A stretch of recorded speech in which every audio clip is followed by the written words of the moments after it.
Bledsoe was arrested. Patrick Montgomery was in court. Jonathan Manapa will stay in federal custody. No, I don't take responsibility at all. Hey everyone, welcome to the show. So 31-year-old North Carolina resident James Grant sent emails to two Georgia state lawmakers. This was on January 1st of 2021, and he warned that they needed to decertify the election or, quote, the rule of law will break down. So on January 6th, Grant was among the first group to breach the barricades at Peace Circle. After longtime violent criminal and adjudicated woman beater Ryan Samsel opened and walked through the first set of the barricades, Grant was seen on video. He was following Samsel. He was jumping up and down in excitement. He was waving for the mob to follow them. So Grant and the crowd approached the second set of barricades, which were manned by a half a dozen officers. And Grant and Samsel grabbed the barricades in front of these officers and they started shaking them back and forth.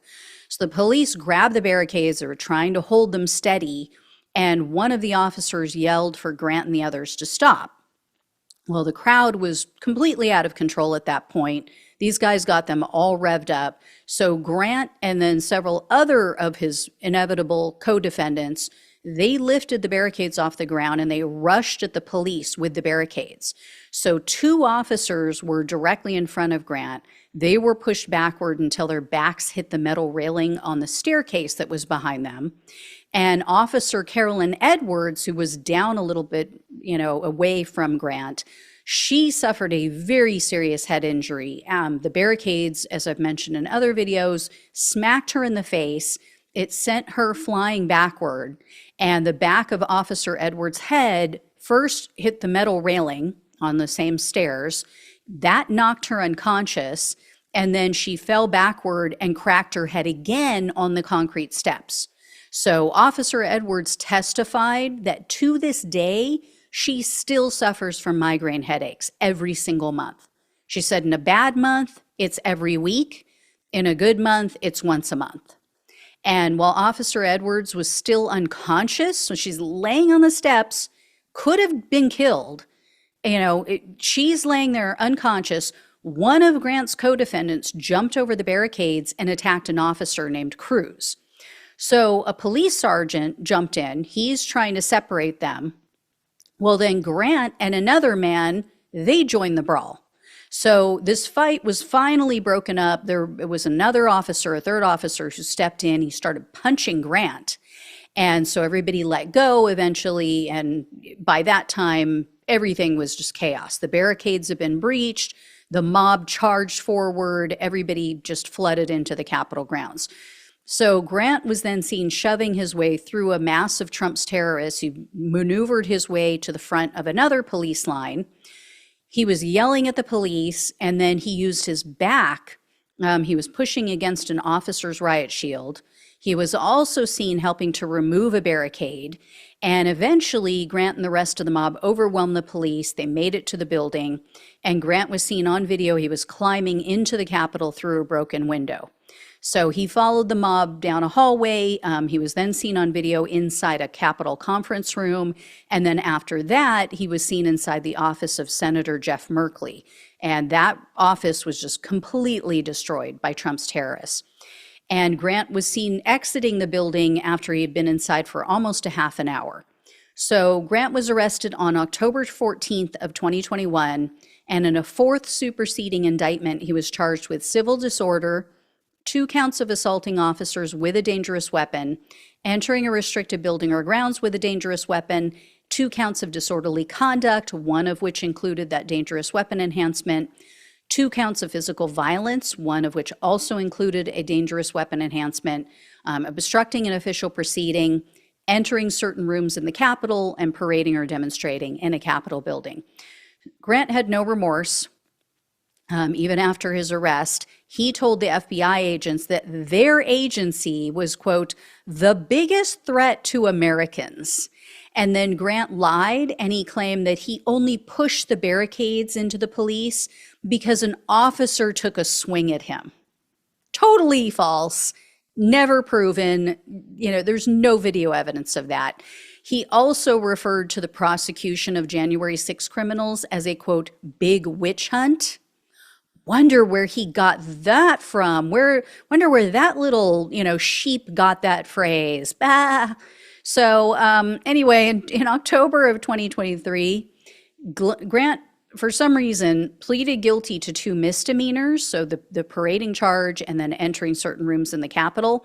The government, though, must not have been satisfied because he ended up taking part in a bench trial along with his co-defendants.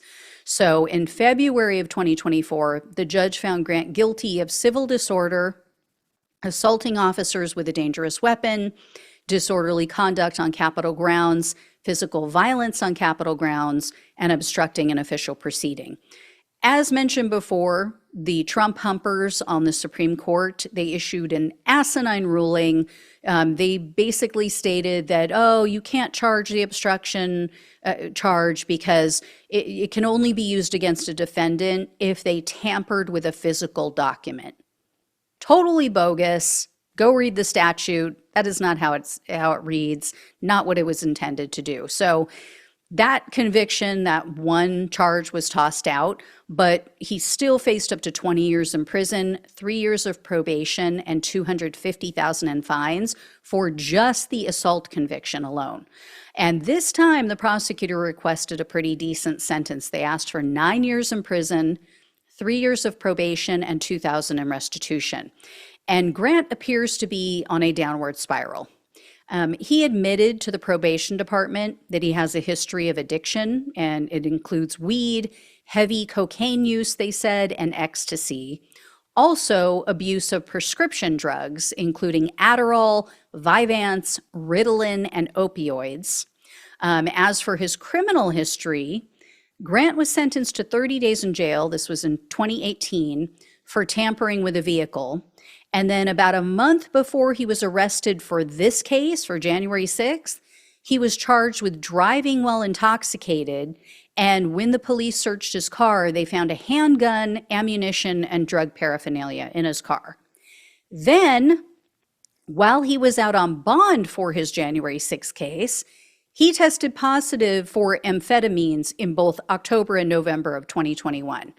And he was arrested again in December of 2021 for another DUI. And this time, the arresting officers, they found an AR-15, 2 loaded magazines, and combat fatigues in his vehicle. Now, you might remember this because I shared this story at the time, because he tried to run. So they find him, apparently, he's passed out in front of, I think it was a restaurant, and someone called the cops. They show up, they find that, okay, he, reeks of alcohol or whatever. He's clearly intoxicated. As he's being arrested, he tries to take off. They catch up with him. He drops to the ground and he told the officer, quote, "Just kill me now and it's over."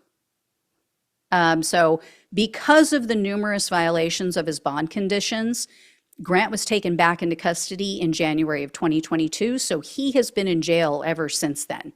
So this is one of those quote unquote political prisoners that MAGA is so upset about. Such a great guy. And he originally accepted a plea deal for the second DUI, and then he withdrew it for some reason.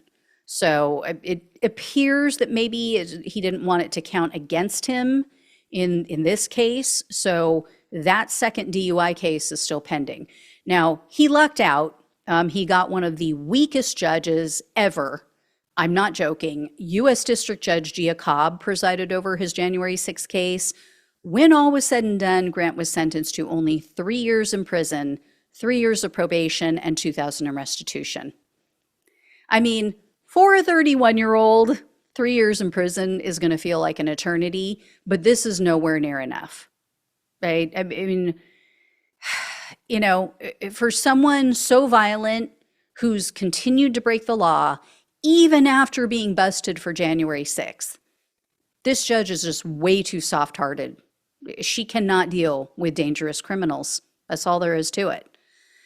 So anyway, and no, she's not a Trump appointee. For those who don't know, this is a Biden appointee. Anyway, I will let you know if I hear any more. Thank you all so much for watching and listening. Please like, please share, and subscribe. Please donate if you can. Love you all. Take care. Talk with you soon.